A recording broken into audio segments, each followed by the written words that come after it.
Good morning folks, welcome to the channel. An unboxing video. Don't tend to do these.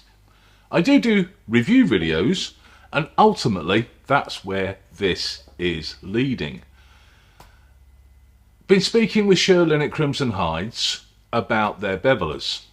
Now I've always been curious about their new design of beveler and think there's some mileage in them, but never had a set. So Sherlyn has sent me a set. I'm not entirely sure what's in here because it's sealed, hence the unboxing.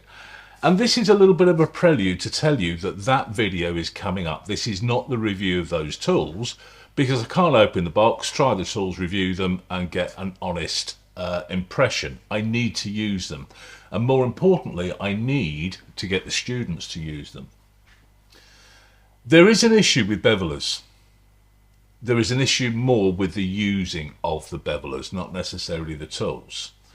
And there's a little bit of me thinking this design, whilst very contemporary, a good step away from the traditional style of beveler that we're used to seeing, might resolve the issue that many people are having.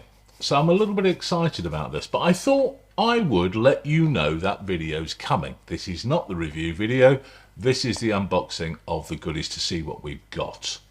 So, if you want to see that video, hit like, hit subscribe, let me know that you're interested and I'll make the video and it will be added to the beveler playlist. Let's have a look. Let's see what's in the box. So, first, we've got to open the box. And this is where, if I was clever, I'd get the microphone really low down and we could hear the sound of the knife cutting the tape. I'm not that avant-garde. But I do have a lot of tape. Say hi, Sam, if you're in frame. Hi, Sam. This is YouTube, that's Instagram. We're trying. So, let's switch the overhead and have a look. Here we go. Oh, boxes. Bubble wrap. Here, pop that in the corner, Sam. Right.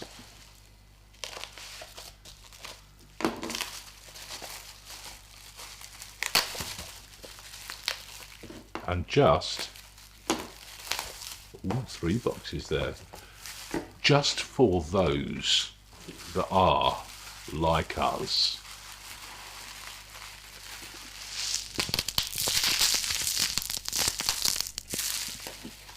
It's not proper bubble wrap. It's not popping loud enough.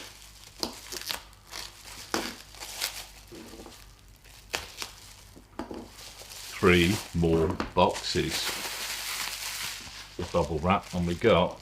I've ordered some blades as well, so this may well be the box of blades. I've ordered 7 blades, so there's 6 so far. We'll have a look. Right, always beautifully boxed. They go above and beyond. That's snug. They must take them on. What have we got in here first and foremost? Oh. So here's their number 3. That's a lot smaller than I was expecting. For my big monkey hands, I was expecting something bigger. That's dinky. That is very, very dinky. But first impression, there's no sharp edges on that. The handle feels lovely. That's a number 3. And actually, that feels nice. And this is where I think the secret is going to lay in the problem. But before I get into that, what I need to do is have a whole bunch of students use them to test my theory. Because then if my theory is correct, so that's a number 4. Oh, that's a good size. Nicely hollow ground, polished off. Again, this is out of the box. I am not cutting this at all because I'm going to try these on camera and let you know what my thoughts are on sharpness and the like. I'm sure at one point one of these is going to be a pipe awl. That's a 0. Oh, look at that. That's dinky. More boxes. We love stuff like this. Oh, there we are. There's a pipe awl. And there's the other blade. So 7 blades. Loving these pipe awls, especially for box stitching. They are hugely favoured by my students here in the workshop. But they keep on breaking the blades. So it costs me a fortune on those blades. So that's not for this. So that means there's 2 more tools. So I'm suggesting one of these is going to be a number 2 and the other one will be a number 1. Let's pop that over there. And the last box is the number 1. 0, 1, 2, 3, 4. Full range. They do actually look rather sweet. I'm quite pleased with those. The steel, yeah, so that's something that's been thought through. So let's switch the overhead again. That's something that's been thought through. The 0 is very thin stock. The number 1, slightly thicker, 2, 3, 4. The thickness of the steel goes up according to the size of the bevel. So they've not tried to squeeze a fine cut, because this is a big problem a lot of companies are having. They'll go for a 0, but it's really wide. Well, a 0 is very thin leather, or it's for very thin leather, which means you've got to get the tool very low down. If this is too thick, it doesn't work. But this, that's that first impression. This is all this is, first impression, and first impression at the moment is looking good. So, out of the box. This is a big fluffy bit of 2.5mm 6-ounce russet leather, unfinished. This is the fluffy side, this is the 0. This is not a realistic bevel for this side of the leather at all.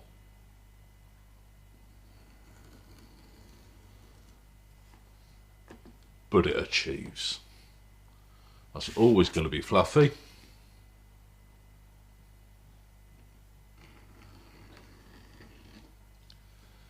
Well, okay.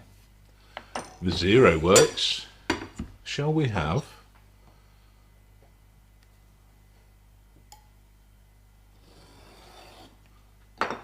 the number 1?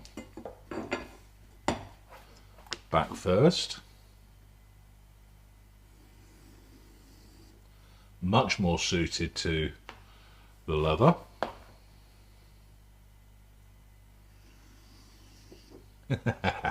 Okay, right, we're liking that. That's nice. Let's keep going.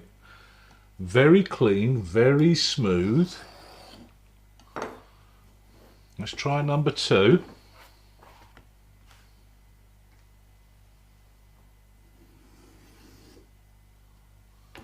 Like a knife through butter.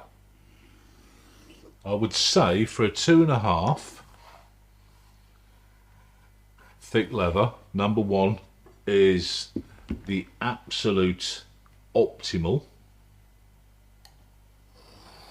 The number 2 is getting a little large. I would suggest the number 3 is going to be far too large for this. But nonetheless, look at this. Every one sharp out of the box. We're starting to come to a point here. These bevels are too big for this thickness of leather, but nonetheless, all we're doing at the moment is not finding the right bevel. All we're doing here is finding out if they're sharp out the box. And they are. really, really easy to hold. I think the size, I will be honest, I was a little taken aback by how dinky they were when I first opened the box. They seemed small. I've got big hands, I like a chunky tool. But actually, that handle fits in that palm beautifully. And that sets the angle really well. I have to use the word ergonomic. It's not a word I throw away often, but that just fits that hand. It's as if somebody's taken the perfect pitch and position for the hand and made it fit. And I'm holding the wood with my middle finger and thumb, index finger over the top. That just, I'm going to do that again. I'm going to do that again.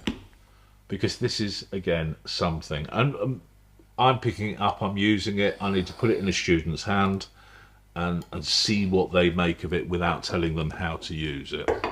So the number one, I think, was the favourite for this leather. So we're going to go back to that. The hand just, well, the tool falls into the hand really, really nicely. The pitch is the problem. That's what I'm going to be talking about in the full review. I feel the distance between here and here is going to change that a lot. I'm liking this distance. Initially, I wasn't convinced just looking at the picture. I felt that it's too much of a step away. It's not traditional. Let me get another tool. So I've got a bunch more tools. So this is a Thomas Dixon. This is really old, boxwood. This is an edger as opposed to a beveler, but we can see how that sits in the hand. We are governing the angle of this tool visually. And you can see here, we've got quite a narrow bevel, but we've got a huge amount of steel. So as we pitch this, unless your leather's thick, it's not going to reach.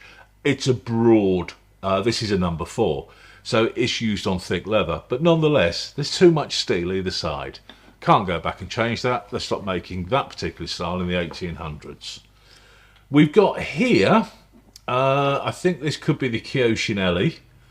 Again, we've got a number 4 here. This is quite a narrow one. The numbers are not transferable, but we look at the back, we can see an awful lot of steel here. And again, once the hand covers, the angle isn't quite governed, and this is the problem a lot of people are having.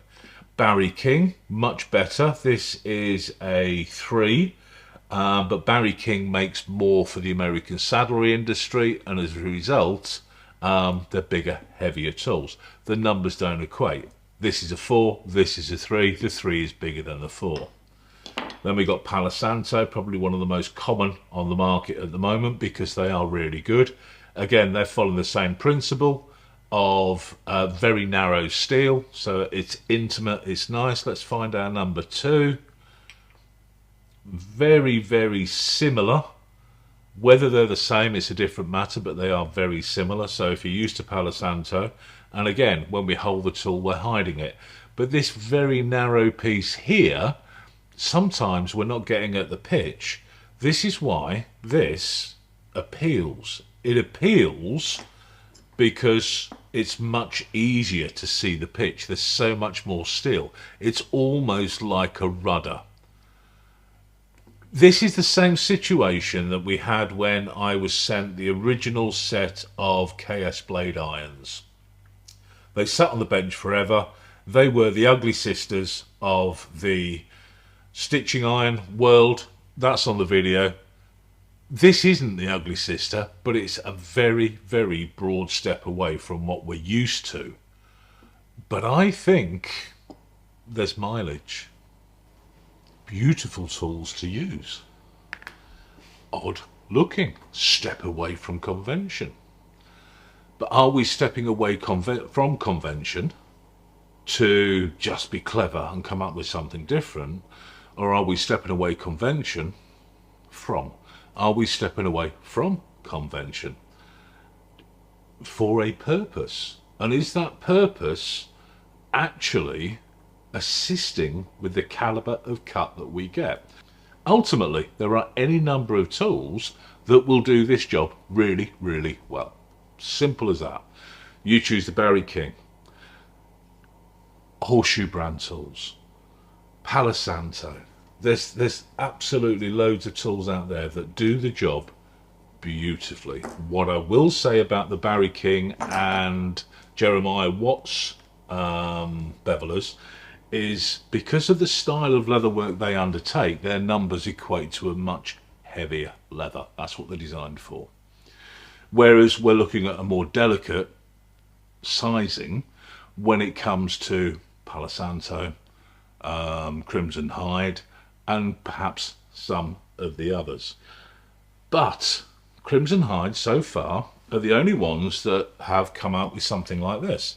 And it's reminiscent, and I don't know if I'm going to get in trouble for saying this, but it's reminiscent of the Doldoki tools. And the Doldoki tools are absolutely lovely, but they are so expensive. But each one is like a piece of furniture to have in the workshop. So I'm feeling that the level of contemporary design applied to this tool.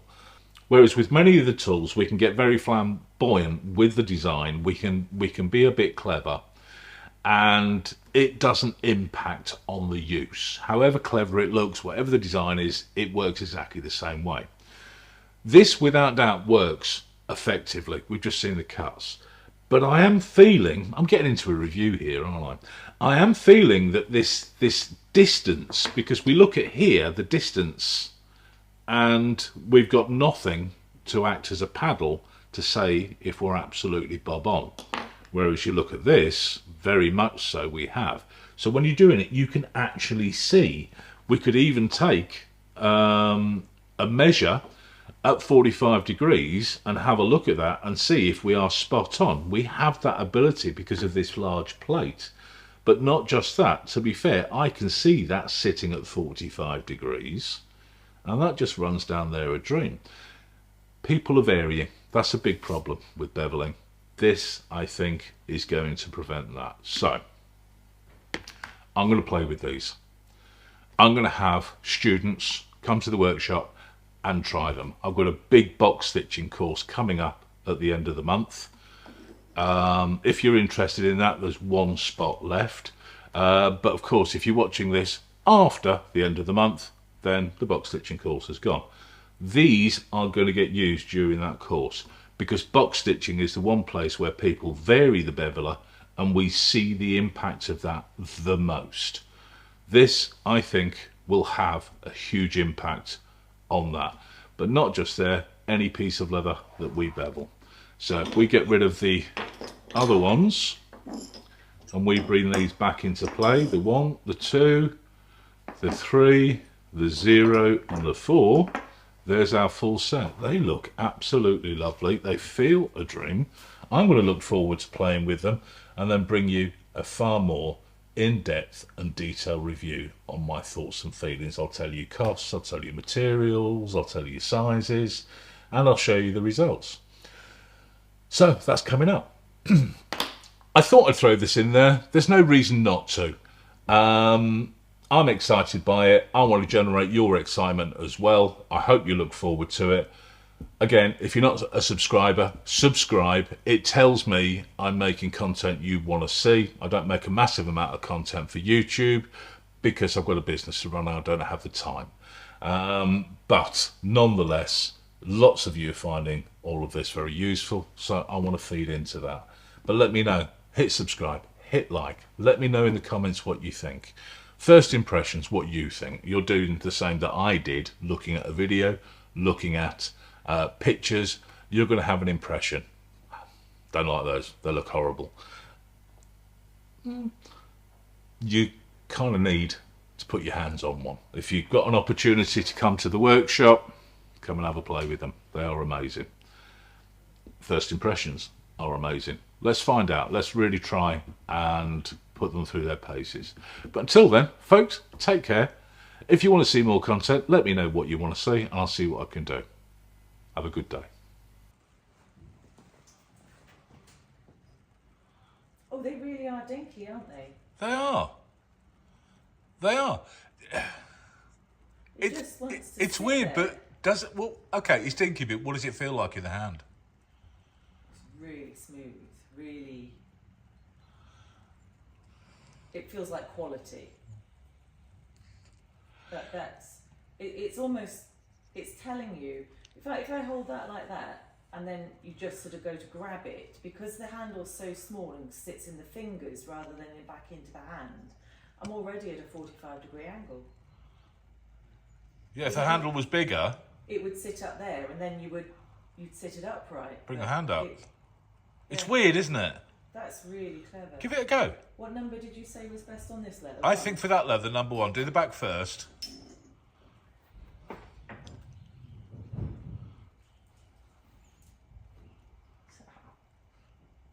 Yeah, you see, this is what I want to see, other people picking them up. Oh, wow. That's the back. I know. That is amazing. And it's rough leather. Yeah.